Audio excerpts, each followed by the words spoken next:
Welcome to another episode of EnterTos IT Tech Talks presented by Tech Knowledge Worldwide. We're continuing our celebration of women in business and tech as part of Women's Appreciation Month, where each week we have a new guest on that's a champion in the field of business and technology.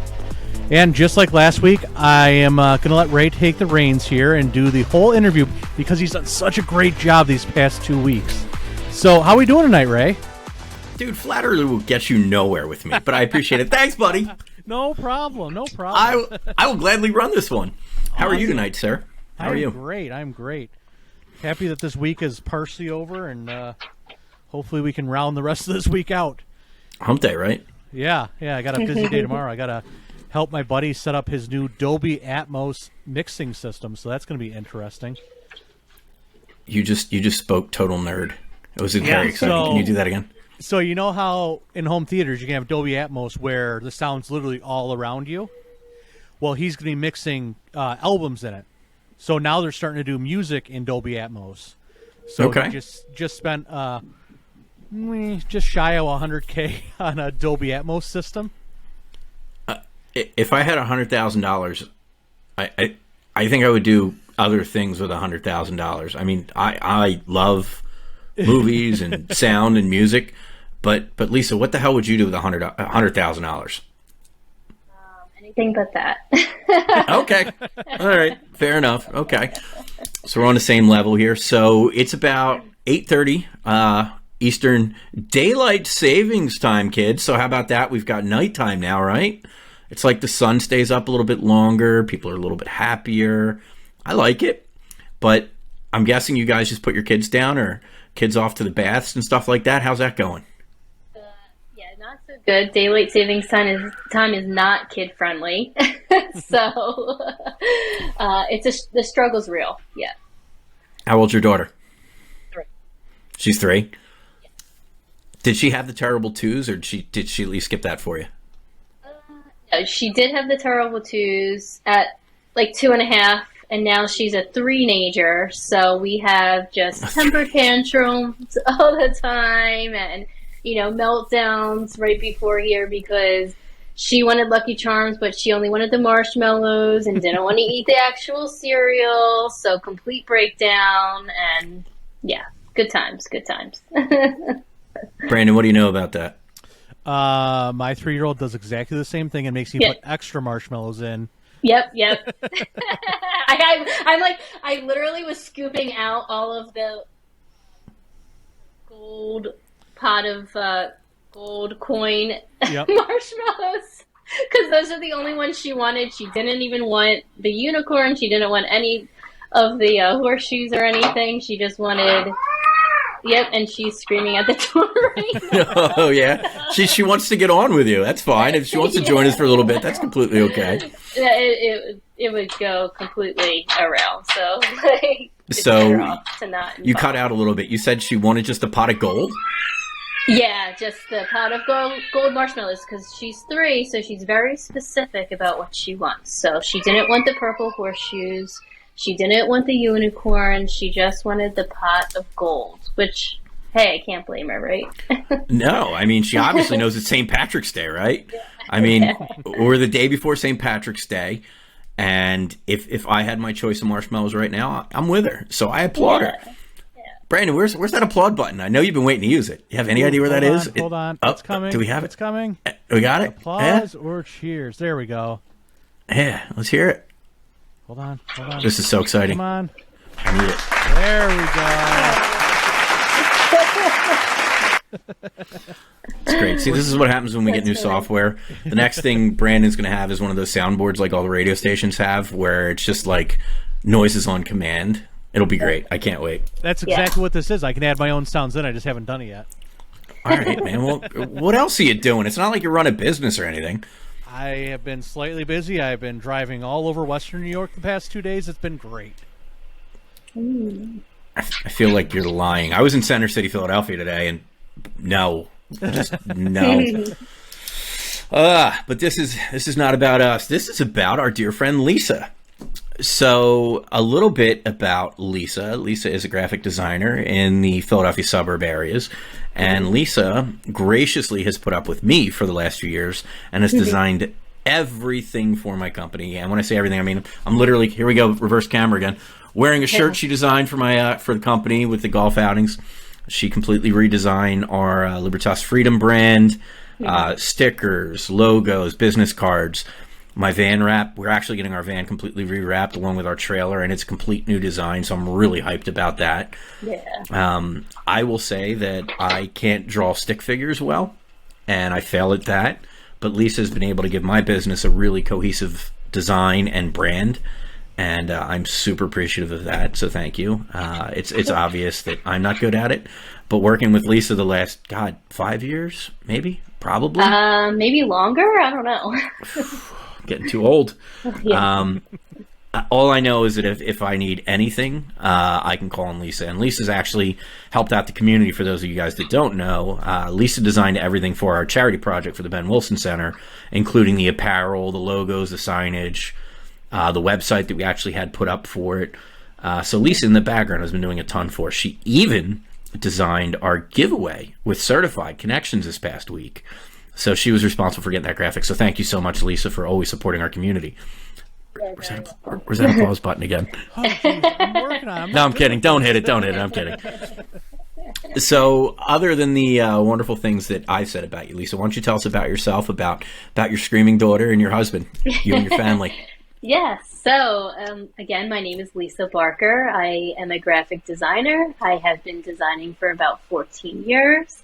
I have a wonderful husband, Ken. We've been married for, it will be 5 years in August. We have an almost 3-year-old daughter. She will be 3 on April 7th. So, like I said, she's a three-nager.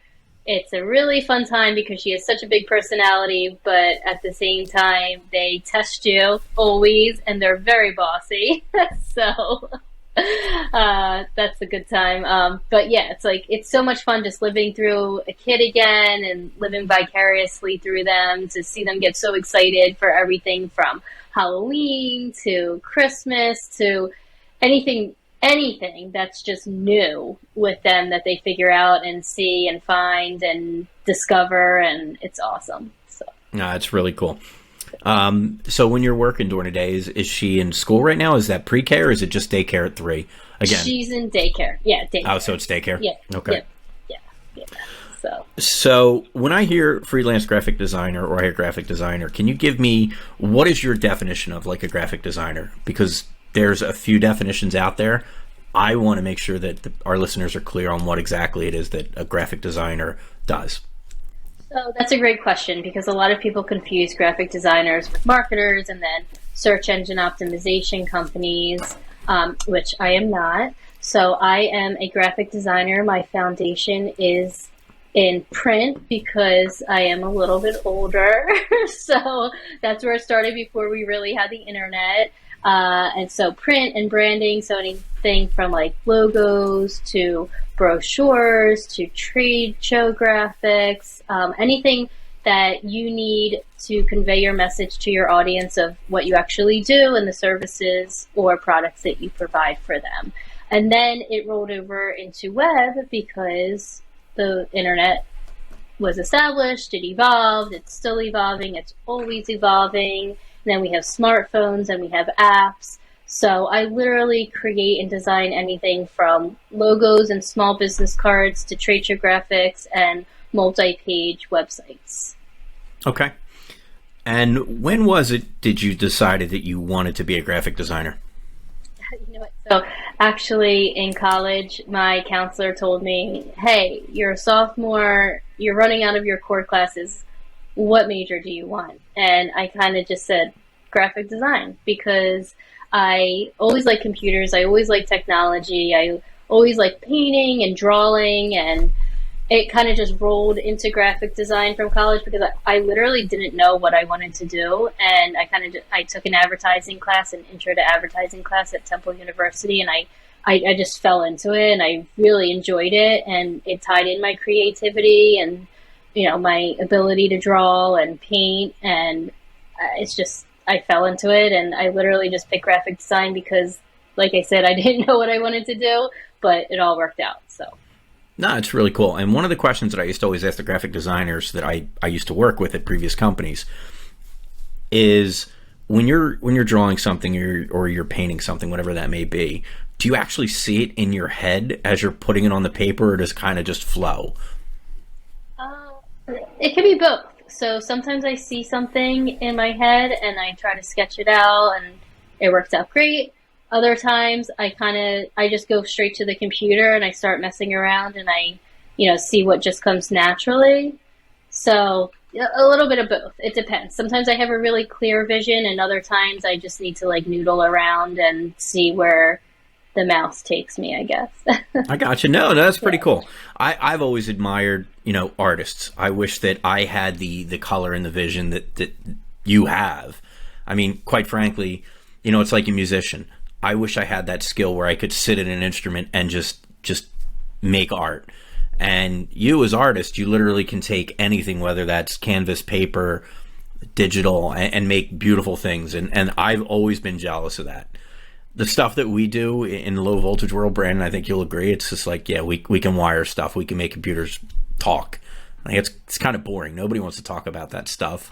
But like, art is exciting. Art is alive. What we do is not. So, kudos to you and kudos to the people that do what you do, because it's amazing. I mean, it's what makes us look as good as we possibly can. And I don't mean me, because there's no way this is going to look any better. But I appreciate it. I really do. It's a talent. Thank you. But at the same time, like I could have a vision in my head and I sketch it out and it doesn't really work out. So like you always have to pivot no matter what kind of business you're in. Like there's always a pivot there. Like there's always something that's going to pop up. Something's not going to work out. And so you just have to figure it out and say like, okay, this is the problem, which is another great thing that I love about graphic design, because I've always been like a puzzle person.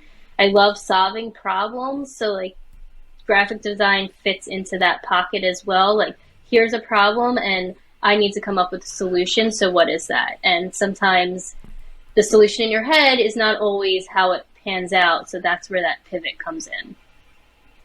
And I'm assuming some of those pivots are happy mistakes too, right? Oh, absolutely. Yeah. Yep. Not happy mistakes, happy accidents.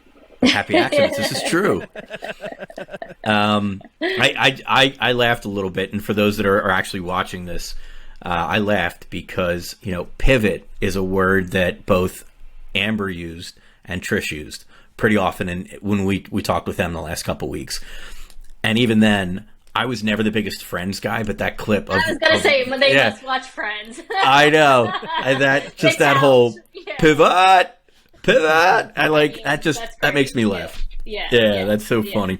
Yeah. So without giving too much away, how long have you been doing this? About 14 years. Okay. Yeah, ever since I got out of college. So. Okay. That's pretty cool. Did it take you any place? In your has it taken you anywhere around the world, or has it taken you any place cool that you want to talk about? No, not necessarily any place around the world or any place cool, but it more so gave me the freedom to make my own schedule and be at home when I did give birth, and I could raise my newborn and I can see her grow up and not have to send her to daycare right away. And she got to be home with me for the first couple of years, so that was such a great experience, especially because she's my first and only child so far. So that was just amazing, and I got to really experience motherhood in a total, wholesome, complete way. So you said so far, and that's a pivot word, I guess. Yeah. I'm going to say, I'm going to use the excuse to say pivot for the rest of the night. Are you and Ken looking forward to having another child, or is that a hope? Yeah, it definitely is. We want to let her have a sibling and have another kid and raise her, with another sibling and see how she is and just expand our family and enjoy it. Now, Brandon, I'm bringing you in because you have children. I do not. So you have two as well. Yeah, I have two girls. It's I'm sure we're going to end up having two girls too. So it's something else. Basically, 3, just what you're experiencing now just continues. I have a 6-year-old, so it just gets better and more vocal. They get much better at telling you exactly what they want. Oh yeah, they're bossy. How often do Yeah. How often do they tell you you're wrong, Brandon? Very often, and their new thing, especially my 3-year-olds, she likes to tell me I'm going to work to make lots of money to buy her things. Oh yeah, yeah. That's pretty much why I work. So. Yep. Yeah. I just support her Barbie habit. Yep. That's exactly how we are. And my wife somehow got into some weird Mattel toy testing group. I don't know exactly what it is, but every 3 months, Mattel will email her and say, "Hey, what toys do you want out of this list?" So the girls get Barbies and Fisher Price toys and all this different stuff all the time. It's great. Oh, I need that link. Yeah, I mean, because I'm going to go broke at this point. Yeah. Well, so it's funny. She got the link last week, and she was 30 minutes late to getting into it, so there wasn't many toys left. So Ray, you're going to like this. The girls are getting 2 He-Man toys. Oh. I hold on. I lied to you not. Stand by here. Check this out. Just rolling here. Hold on.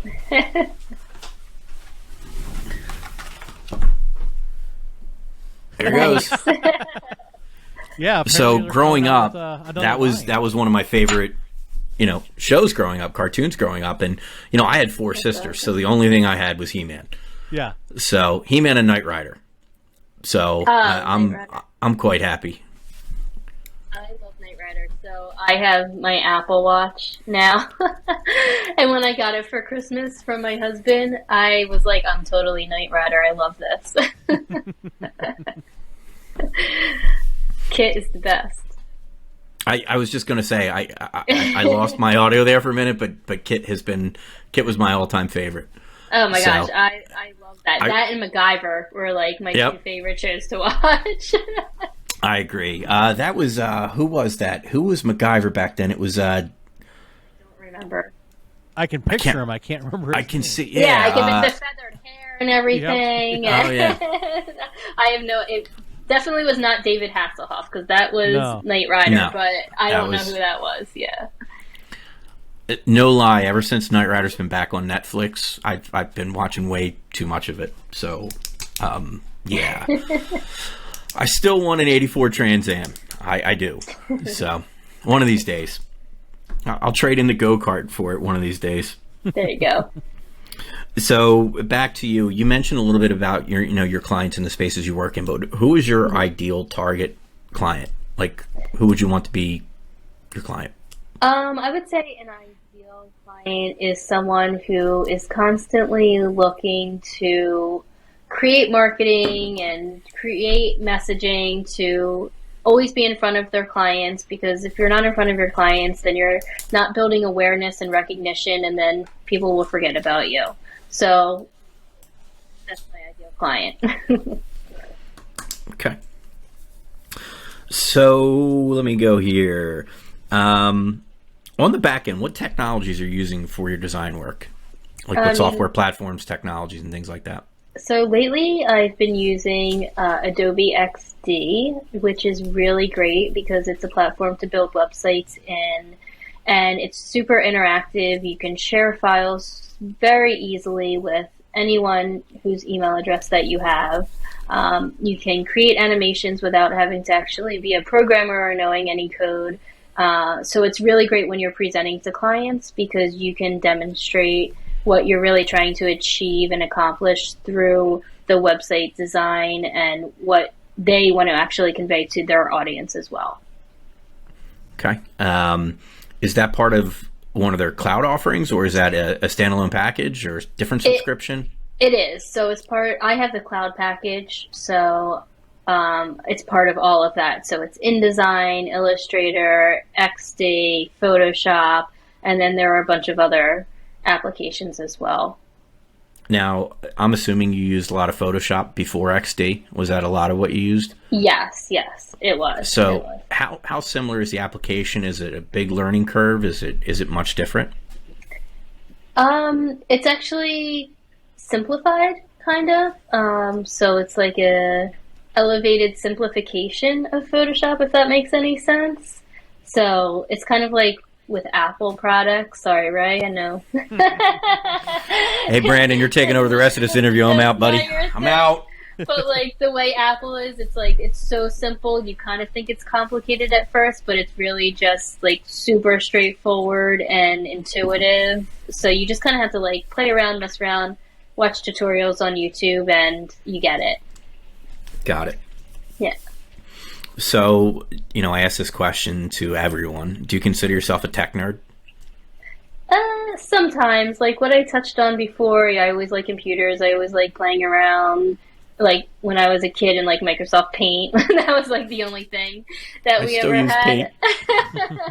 But that's okay. You're not a designer, so you're allowed to do that. Not at all. So yeah, in a way, like I'm not a super tech nerd, but I'm super excited when I get like an Apple Watch or an iPad or a new laptop or any kind of new phone or new technology. It's always exciting to me. It's like Christmas. So sure, I could be a tech nerd. I mean, Brandon, what do you consider like a fun toy that isn't work related? Probably my drums when I have time to play them, which hopefully I can build a room here soon because my daughter really wants to play them too. I have a keyboard, so I have a weird talent. I'm not a talented musician by any stretch of the imagination, but I can play by ear. So I can hear a song and be able to play some of it. It's mostly chords. Like I can play the chords to music. I can't necessarily play the melody all the time. It's weird. I want to get back to that because it's just completely different than this. Mm-hmm. So, and when I say this for people just listening to the podcast, it sucks. If you're listening, get out of it. Run away from it as quick as you can. And that's why I have my Mac here, is because I have a full suite of my recording software and all the different synth plugins and all that stuff, because the 6-year-old wants to start learning piano next year. So we're going to send her to the Eastman School of Music and start learning piano. And that's awesome. Both girls actually come down all the time, and I want to play piano. So going to be upgrading soon to a much more powerful Mac here to make Ray even happier.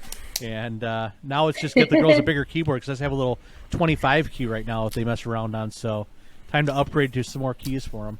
That's good. We have a kitty cat keyboard from Target, so that records and has a microphone, does bass, but that's the extent of it. That's really cool. Anytime I hear about somebody going to piano lessons, I was a huge King of Queens fan, and there's an episode where Arthur is teaching the neighborhood kids how to play piano. It's a hilarious, absolutely funny episode, but the short of it is he has no idea how to play the piano. So he starts each lesson by teaching the kids that the piano bench is a talking animal. So the one child in the episode is actually asked, "Hey, show me what you've learned." And so he walks over to the piano real proud, and he grabs the chair and he starts lifting it up and down, making the stool talk. And then he bows like he just did a full-on concerto. It was hilarious. You get a chance, King of Queens, Arthur teaching piano. It's hilarious. So we're gonna take a quick step back here, give you a couple just quick-fire questions, and then we'll get back into the hard stuff. What do you think? I think it's great. Truthfully, I just wanted to change the mode from being like talking really happy about Macs. So we're just going to move on. So, your favorite website that you like to browse?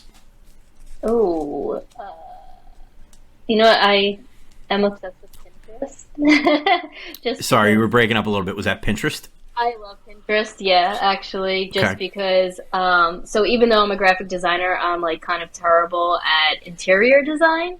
So I always go to Pinterest for inspiration and just to help me create those kind of mood boards and what I'm trying to accomplish for each room that I want to redesign. So it's been really helpful. So with that, and I know we're supposed to be on quick fire questions, but now you've just led me to another question. Like Instagram, Facebook has influencers. Are there Pinterest influencers, or like there are people that are like promoting product through Pinterest? Yeah, I mean, there's always like bloggers and stuff like that, but I don't think it's not like in your face as much. It's just like, hey, here's this user that posted this and whatever. It's not too intrusive. Okay. Favorite social platform? None. None? Yeah. Well, again, this is my dumb because I don't use Pinterest. Is Pinterest a social platform? Yeah, it is a social platform, but I mean, I don't like interact with anyone on Pinterest. I just pin what I like and, that's it. Okay. Yeah. Favorite food? Pasta. Okay. Any kind of pasta. Yeah. Any kind, doesn't make a difference what it is? No. Equal opportunity pasta. Perfect. Yes. White sauce, red sauce, doesn't make a difference. Just depends on the mood. Okay, that's fair. Favorite beverage can be alcoholic or non, whatever makes you happy. Well, non-alcoholic, I love club soda, and alcoholic, I love hazy IPA beers. Okay. Hazy IPA. So, I'm a huge Moss Mill guy, and I know you're local too. So I spend far too much time at that place. I gave up drinking for a while, so it's not like I'm there drinking everything in sight. They're a client, and I like being there. Leave me alone. I like beer. But I finally was told what makes a hazy IPA hazy. So I learned something about beer other than I really like it too much. So that's pretty cool. So besides hazy IPAs, you like a hoppy beer? I do. More or less? Okay. Yeah, I do. Yeah. All right. Moving on. Favorite historical figure? I've always really liked Harriet Tubman. When I was younger, I would do reports on her, and then recently I watched the movie Harriet when that came out, and I thought that was really cool because she just completely persevered, and not only being a woman, but a black woman, and then when she was free, she, it wasn't good enough. She had to go back and get the rest of her family. And then she also taught others how to free themselves from slavery. So she created the first, I guess, underground networking group, kind of in a way, because she worked with Frederick Douglass and other people she really just met people and started to meet with like-minded people and figure out like, hey, we could do this together, and me doing it by myself is great, but if I have a team of people and we get the word out there, then we can free almost anyone. So I thought that was really cool. No, that's a great answer. Okay, so if you could have lunch with any business person today, and maybe you've already done this, but who would that be? I'm going to pick something, I guess I'll pick like Walt Disney, because even though he might not necessarily be the standard for someone you would think of as like a business person, I mean, he created Mickey Mouse, and then from that, there's Disney World, there's Disneyland, there's Disney everything, and maybe I'm just stuck in the Disney World now because I have a 3-year-old and everything is princess, but it's just like brain as to you created this one character and then it evolved into this mega brand that will never go away. So okay. I think that's really cool too. Now, have you had the opportunity to go to a Disney park yet?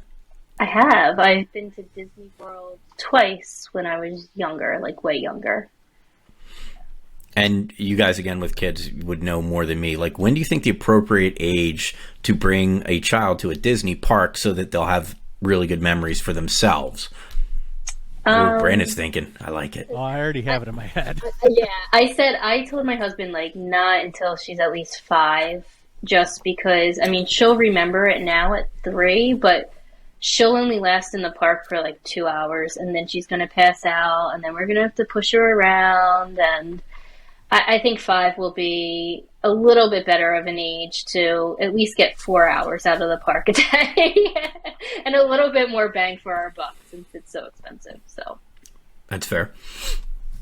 That's fair. All right. Thanks. No, I think it's good. What about you, Brandon? Yeah, I mean, we're in the same boat. We're probably going to wait for the youngest to be maybe 7 or 8. Yeah. We're redoing our backyard right now, so got to recoup from that because Disney's just with like a freaking mortgage payment times 100. It's ridiculous what it costs to go down there, but we definitely want the girls to be able to enjoy it and remember it and be able to utilize everything that's there, not just be stuck on just the kiddie rides or just be stuck on this. And I just want to make sure I avoid It's a Small World ride because that is the one thing that I remember from the 3 times that we went and how much I hated it. That song just gets stuck in your head for the rest of the day. It does, and now it will be for the rest of the night, so thank you. You understand, I've at this point completely lost all train of thought of what I'm supposed to be talking about for the rest of this, so great. Small world after all. Okay. Oh my god. Hope it's in everybody's head now. So let's talk about success, Lisa, and what success means to you. Now, nobody ever likes to admit that they're successful. I feel you're very successful, and I know your clients that work with you feel the same. How do you feel about success? How do you define it? Do you feel as though you've been successful? And what does success really look like to you? I think it was a lot of loaded questions. I'm sorry. Success to me is more so just being able to pretty much do what you want, be comfortable with how you live and what you do, and be able to afford the things that you want. And you know, you can have a nice house and you can take care of your kids and you can go on vacations, but you can also kind of have that flexibility to do that as well. So that's why being a freelancer is so great for me because, like I mentioned in the beginning of the podcast, I can, you know, be pregnant and I can have the baby and I can still work at the same time and feel like I'm contributing to the family more so than just being a mom because I need a life too. So. Now, when you say feel like you can contribute more than just being a mom, what do you mean by that? Because just being a mom, I feel like, is the ultimate job, and there is no such thing as the word just in that sentence. It is, but you also need to take time for yourself as well. Okay. You know, because being home all the time is, you know, it's great. It's so rewarding. You get to raise your kids. You get to teach them how to do things. Like when I work months and months and months with my daughter on, you know, how to say a certain word or, you know, do a certain thing. Like we're working on potty training right now. And when she finally does it, it's like, oh my gosh, this is amazing. Like I did that. I helped her do that. And, you know, we did this together as a team. But then you can't forget who you are as an individual, you know, as well, because you're not just a mom. There's a lot of things that make you up to be the person you are outside of that. And I think a lot of times, like, people can get lost in that. So you need to make time for yourself. You need to make time for you and your friends, and also time for you and your husband, so you don't lose that connection either. Brandon's shaking his head like No, he can feel this. I mean, true. You're the married one with kids here, man. I'm gonna defer to you on this part of the conversation because I'm just saying, yeah, no, I get it. No, but I mean, it's such a routine and there's so much structure, so it's like you need to break up that monotony sometimes, and it's good for everyone. Yeah, no, it's been great. My wife actually, we live in a small town, so she created the Hilton Mom Squad. So it's a bunch of moms. They get together in the summertime on Saturdays. They take the kids to the park all together. So the moms have time to hang out with each other. The kids get to all hang out with each other at the park. And then every month they'll do like a moms only event, whether it be go to the local restaurant bar that's in town or go to somebody's house. So they have that free time just to kind of do their own thing, which is great. Yeah. And so, perfect segue. So Blair just showed up. Hi, Blair. How you been? What's going on with your hair here? Huh? I was going to say, I love your hair. We're wild. Hi. Yeah, I know you can't see them right now. Yeah. Oh, she's so cute. 3 years old, eh? 3 years old. Yeah. So what is Blair's favorite food besides marshmallows? Blair, what's your favorite food? A pup? That's your favorite food? Yeah. Are you sure? Yes. Food. Not person. Okay, everything's pop-up. Everything's pop-up. It's okay. Pop-ups are cool. They can be your favorite everything. It's okay. So, since Give it my to them. 3-year-old just had her third birthday the other day, what is the theme for her third birthday that's coming up? So it is Disney Princess, and we are having Elsa show up to the party. Awesome. Oh, wow. Yep. So it's going to be a good time. All of her friends are coming. Very nice. Yeah, since my 3-year-old is a little cuckoo bananas, ours was Peppa Pig dinosaur themed. Oh, Peppa Pig. Yeah, that's good. That's good. Yeah, so she's on a dinosaur kick right now and also wanted Peppa Pig. So Okay. it was a interesting combination. She had a dinosaur cake with Peppa Pig decorations everywhere. Yeah, that's cool. Sometimes Blair talks with an accent, so Yep, yeah. He's like, Mama. I've heard kids pull that English accent out occasionally.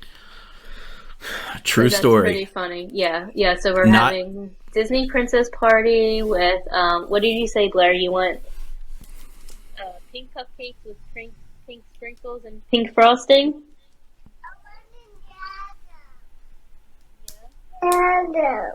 Yellow now? That's how it went with ours. It was changing up until the last possible second. Yeah. It's so funny. Now I kind of just want to talk about kids shows and things like that for the rest of this. I mean, we I think that's can. good. I probably have seen them all, so. So I think, speaking of kids shows, just going back, my nephew, when he was born, and now this is 20 years ago, it was Bear in the Big Blue House. I loved that show. I'd watch that with him, and he was into Veggie Tales too. I didn't get totally into that, but they were kind of cool. No? Way old? I remember VeggieTales. I remember Okay. VeggieTales. Okay. What I love is Steve came back in Blue's Clues. I remember him when my sister was growing up, and now seeing him again, it's great how that's come full circle. The original Steve? The original Steve, yeah. He just went to college for a bit, and he just missed all of his friends, so he came back. Right. So were there 3 Steves, I believe? How many were there? I think there's been 3 guys altogether. Now they're all back together. Are they show all together. Steves, or do they all have different names? Like, I think literally they have have no 3 idea. different names. I think they have Okay. 3 different names. Another get caught great up on one the kid shows. is Bluey. Is a really, really good show. Yeah, my 3-year-old got so much Bluey stuff for her birthday. Yeah. So Bluey's I crack up. Like me and my husband sit there and we watch it, and we're like, "Let's watch another episode." Yeah. I'm literally writing these down, seriously, because my nieces and nephews are the same age, and I'm just like, I need to be able to have conversations with the kids about this, because I'm trying to get them to watch stuff that I liked as a kid, and they're like, Uncle Ray, what the hell's wrong with you? And I'm like, I don't know. Has she got into Gabby's Dollhouse yet? No, she doesn't watch that. I don't know what that is. That is the other one. It's on Netflix. That's one that the girls have been getting into heavily. It goes from live actor, and then she goes into her dollhouse and becomes a cartoon. Oh, okay. And interacts with all the characters in her dollhouse and all that stuff. Okay, yeah, no, we watch Vampirina. Yep. Yeah. What else do you watch? Pluto? Oh, Bruno. Yeah, Encanto. Oh, yeah. Yeah. Okay. Yeah. Now, We don't talk about Bruno, right? Yeah, we don't. No. prior to Encanto coming out, how many times you watched Frozen or Frozen 2? Oh, like every day. Didn't I just tell you Elsa's coming to the party? Yes. Yeah, for the longest time, because they have the little shorts that they have on Disney Plus, we were just watching the one Olaf short every single day, at least 6 times a day. And then he spins into like different Disney characters or something. Oh yeah, and yep, some of yep. them. That was the sing along one. Yep. Yeah. Disney Plus has been, I don't know, a good thing and a bad thing, because now that's all the kids want to watch. Yep. Yeah. She was on a Home Alone kick actually for a little bit, so that was nice. funny. Yeah. The original with what the hell was his name? Macaulay Culkin. Macaulay Yes. Culkin. Yes. There were So he did what? 2 of them? Yep. And then there was this third by some kid that I couldn't even tell you who it was. Yeah. And then they did a 4th, I want to say. There's at least 4, yeah. Wow. Yeah. But every night Okay. we would watch it. There was nothing wrong with that. My nephew, love my it. one Yeah. nephew. Yeah, no, Home Alone's great. My nephew was terrified of the woman in Central Park, the bird lady, Oh, okay. From for the Chef. longest time. Yeah, from 2. Couldn't even watch it. And eventually I'm like, she's super nice. And then he'd watch it and he'd be like, oh, wow. Why is she so mean in the beginning? I'm like, well, I guess that was like the boiler was and the old man neighbor in the first, right? Yeah. I guess that was the villain because it wasn't the 2 burglars. They weren't the villains. Yeah. They were just comedy. All right. So let's see if we can rein this back into technology. Otherwise, we'll do this all night. I don't know that we can. That was a terrible segue, Brandon. You need to do the segues from now on, pal. No problem. All right. So, how do you see? Where do you see technology and how we communicate in the future going? Or how do you see how technology's changed how we communicate? Well, I guess an easy answer is because of the pandemic, we have all learned to use Zoom and get acclimated with it and feel comfortable with it. And just, I know from personal experience, I would never want to Zoom anyone ever. I'd say, just call me. And now all the time I'm like, yeah, Zoom me. Like, I'm right here. You know, I don't have to go and drive to meet you. We can literally just pop on and talk and figure out what we need and what we have to do and get it accomplished. Okay. So with that being said, and you know this, and I asked this question, I'll try to ask it a little bit more clear than I have in the last couple. But you know, with things like Zoom and things like online dating, with things like, you know, other platforms that are bringing people closer and closer and closer to their devices, but further and further away from actual human interaction. How do you think that is going to change the way that people are and interact with people on a personal level? I think that, you know, it makes people more comfortable to not have to interact face to face. And like I said, with the Zoom, can just do it through the computer. But at the same time, you kind of feel like you're missing out on that social interaction. So you kind of crave that and you want to go out and you want to meet people in real life. So it's like a double-edged sword. You know, it goes both ways. So with kids being now, you know, Blair's obviously too young for this, but, you know, imagine if she were trapped in virtual learning for the next couple years. How do you think that would impact her growth and her interaction with other children? I think it would probably hurt it. Well, she does go to daycare now, so she is interacting with other kids, but from the friends that I did talk to and do talk to who have kids who are 5, 6, 7 and older, it's really hard for them to talk to kids through the computer because, you know, we're adults. We always had to interact with kids. We never had to go through a pandemic before or live like this. We're always running around the neighborhood, riding our bikes, playing with other kids. But now it's like they don't get that social interaction and they don't learn how to actually interact with other people and what you say hi and then hold a conversation and, you know, not make it awkward in any way. So I think that's definitely a challenge for the younger kids growing up now. Yeah, and I think Trish had said it, you know, for people that are introverts, this has been like the best thing that ever happened to them. Right. So I think it's just further, I think it's pushed them further in introversion. I mean, you've worked with coders and developers. I mean, you know, this is kind of what they like. They like to be kind of confined in dark spaces, and like this is their time to shine. Right. So. Yeah. I mean, I think they'll always just want to be in their dark caves and not pop up and just do what they do because that's the nature of them. But we'll see. Yeah. I agree.